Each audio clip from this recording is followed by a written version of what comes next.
my SD card got full, so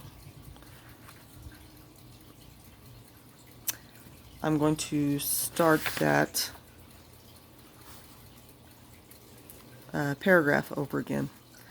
Although all this of the second instant could have happened in a very brief time, am I recording? Yes. On account of the subtle nature of the angels and the power of God, nevertheless I understood that the kind consideration of the Most High permitted a certain delay. With the imposition of some intervals of time, he proposed to them the good and the bad, truth and falsehood, justice and injustice, divine grace and friendship, as opposed to sin and the enmity of God. They were enabled to see eternal reward and eternal punishment, the perdition of Lucifer and of those that would follow him. His Majesty showed them hell and its pains. They saw it all, for by virtue of their superior and excellent nature they understood the essence of other more qualified and limited creatures, so that before falling from grace they were clearly aware of the place of their chastisement. Although they did not know in the same manner the reward of glory, they had of it other knowledge, and besides they had the manifest and express promise of the Lord. The Most High had therefore justified his cause, and proceeded with the greatest equity and justice. But as all this goodness and equity did not suffice to restrain Lucifer and his followers, they were chastised in their stubbornness, and hurled into the depths of the hellish caverns, while the good angels were confirmed in eternal grace and glory. All this was consummated in the third instant, and thus it became truly manifest that no being outside of God himself is impeccable by nature, since the angel who beheld such an exalted position and was adorned with so many great gifts of knowledge and grace, nevertheless sinned and was lost. What will become of human frailty if the divine power does not defend it, and if it forces God to forsake it? It remains to investigate the motive which urged Lucifer and his confederates to sin, and what was the occasion of their disobedience and fall, for this is the point in which I wanted to come. In regard to this, it was made known to me that they could commit many sins as far as the guilt of sin, secundum reatum, is concerned, although they did not consummate them in acts. However, on account of those which they did actually commit freely, and of their own depraved will, they acquired the disposition to all bad acts, inducing others to commit and approving in others those sins which they could not commit themselves.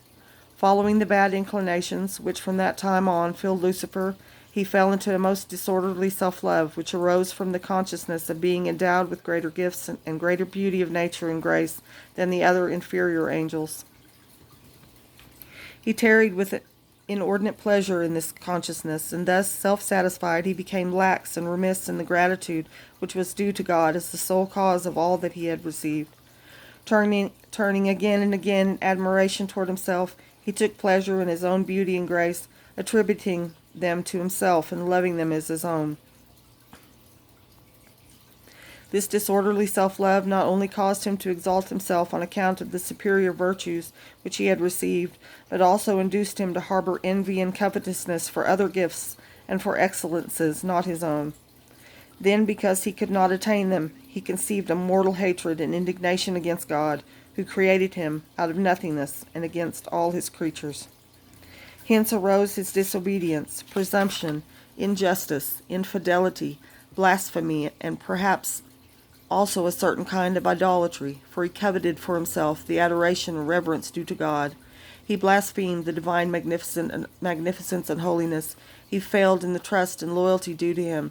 He plotted to destroy all the creatures, and presumed to be able to do all this, and much more by his own power.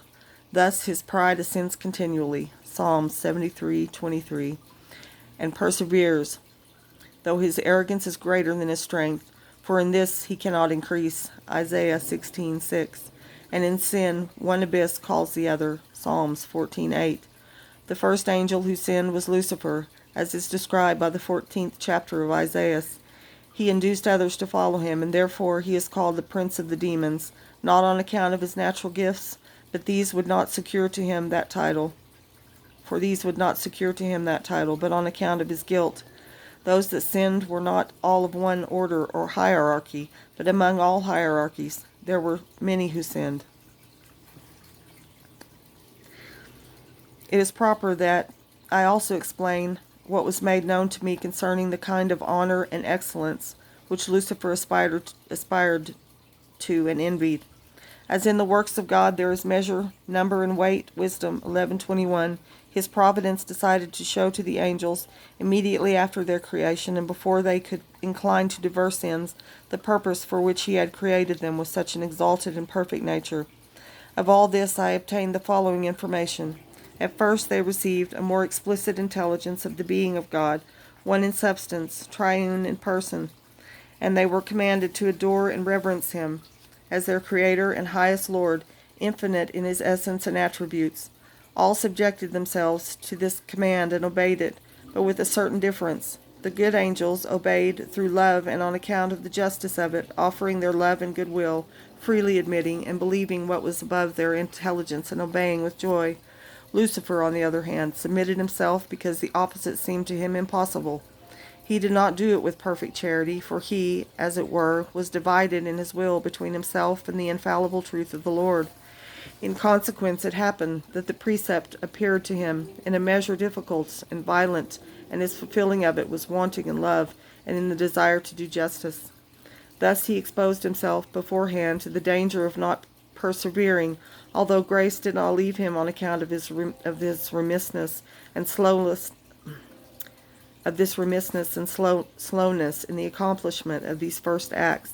Nevertheless, his bad disposition began with them, for there remained with him a certain weakness and laxity of virtue and spirit, and the perfection of his nature did not shine forth as it should.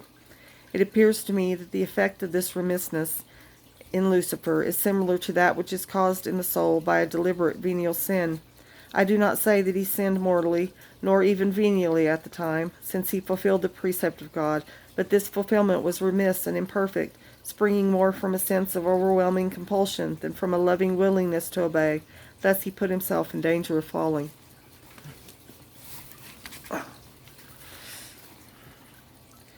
In the second place, the angels were informed that God was to create a human nature and reasoning creatures lower than themselves, in order that they too should love, fear, and reverence God as their author and eternal good. They were informed that these were to stand in high favor, and that the second person of the blessed Trinity was to become incarnate and assume their nature, raising it to the hypostatic union and to divine personality, and therefore they were to acknowledge him as their head, not only as God, but as God and man, adoring him and reverencing him as the God-man. Moreover, these same angels were to be his inferiors in dignity and grace, and were to be his servants. God gave them an intelligence of the propriety and equity of the justice and reasonableness of such a position. For the exception of the merits foreseen of this man, God was exhibited to them as the source of the grace which they now possessed, and of the glory which they were to obtain. They understood also that they themselves had been, and all the rest of the creatures should be created for his glory, and that he was to be their head. All those who were capable of knowing and enjoying God were to be the people of the Son of God, to know and reverence him as their chief. These commands were at once given to the angels. To this command all the obedient and holy angels submitted themselves, and they gave their full assent and acknowledgment with a humble and loving subjection of the will. But Lucifer, full of envy and pride, resisted and induced his followers to resist likewise, as they in reality did, preferring to follow him and disobey the divine command. This wicked prince persuaded them that he would be their chief, and that he would set up a government independent and separate from Christ. So great was the blindness which envy and pride could cause in an angel, and so pernicious was the infection, and that the contagion of sin spread among the innumerable other angels. Then happened that great battle in heaven which St. John describes, Apocalypse 12. For the obedient and holy angels, filled with an ardent desire of hastening the glory of the Most High and the honor of the incarnate Word, asked permission, and as it were, the consent of God, to resist and contradict the dragon, and the permission was granted. But also another mystery was concealed in all this.